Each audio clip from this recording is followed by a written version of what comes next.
TV रख के पास पागल हुई सास।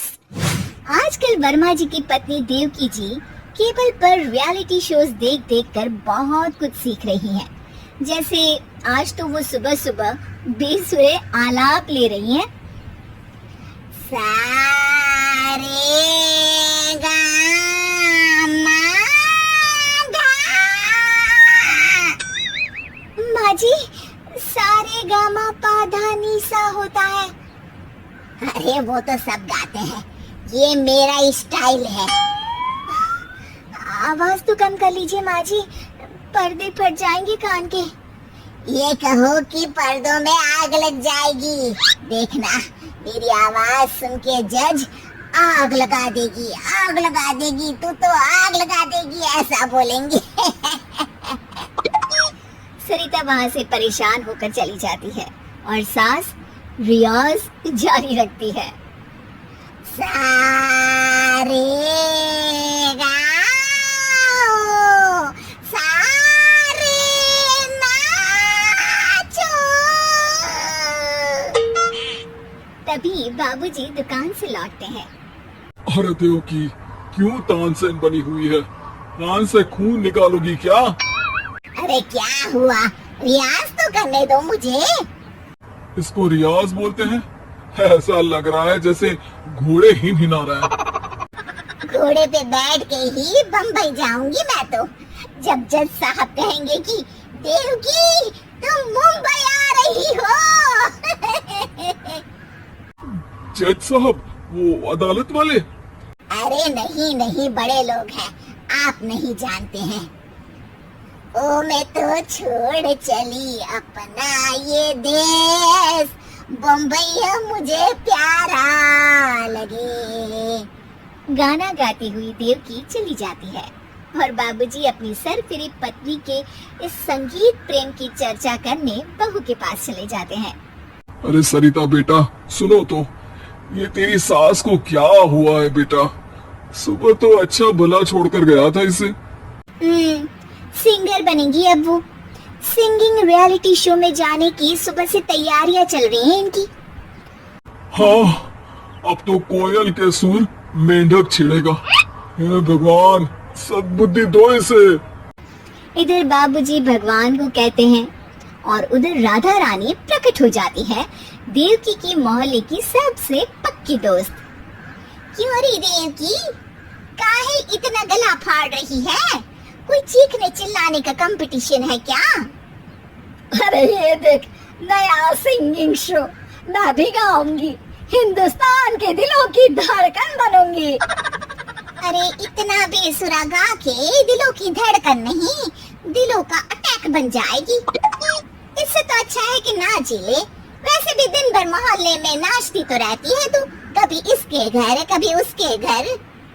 देवकी को समझ में आ जाता है कि उसका गाना किसी को पसंद नहीं आ रहा। अगले दिन सरिता देखती है कि सास पैरों में घुंघरू बांध के नाच रही है। अरे माँ जी, क्या मंजुलिका बनी हुई है आज आप? अरे नाचने दे बहू, जब तक है जान जाने जहां मैं नाचूंगी। अरे माँ जी, अभी जान निकल जाएगी इतनी जोर से नाचेंगी तो। अरे अरे, क्या कर रही हो? अरे दिख नहीं रहा, डांस कर रही हूँ। अरे जैसी तुम्हारी हरकत है, तुमको तो नागिन डांस करना चाहिए। वो भी करूंगी, भांगड़ा भी करूंगी, देखना जज मुझे देख के स्टैंडिंग ओवेशन देंगे।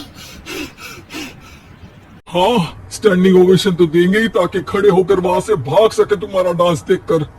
अरे कुछ ढंग की चीज करो, ये रोज क्या नया शुरू कर देती हो? सास को लगता है कि उसका डांस का सीन भी बिगड़ गया। अब वो टीवी देख के कोई और कलाकारी ढूंढने लगती है।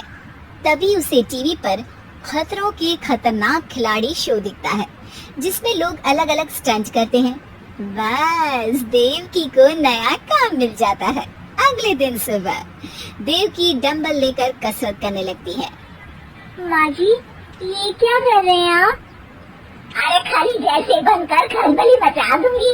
कल मैंने खतरों के खतरनाक खिलाड़ी देखा और सोच लिया कि मुझे वही जाना है। हाँ बस। तभी वहाँ बाबूजी भी आ जाते हैं। अरे इतना भारी डंबल, अरे गिर मत जाना कहीं लेकर। अरे चुप करो, तुमसे कुछ नहीं होता इसका मतलब ऐसा नहीं कि मुझसे भी कुछ नहीं होगा। मैं तो खतरों के खतरनाक खिलाड़ी में जाने वाली हूँ। हाँ, मैं तो इस शो में तभी गया था जब तुमसे शादी हुई थी। तुमसे शादी करना भी खतरों के खतरनाक खिलाड़ी में जाने से कम थोड़ी ना। अब क्यों पी रही है? अरे बहू, वो भारी वाला डंबल उठा कर ला तो।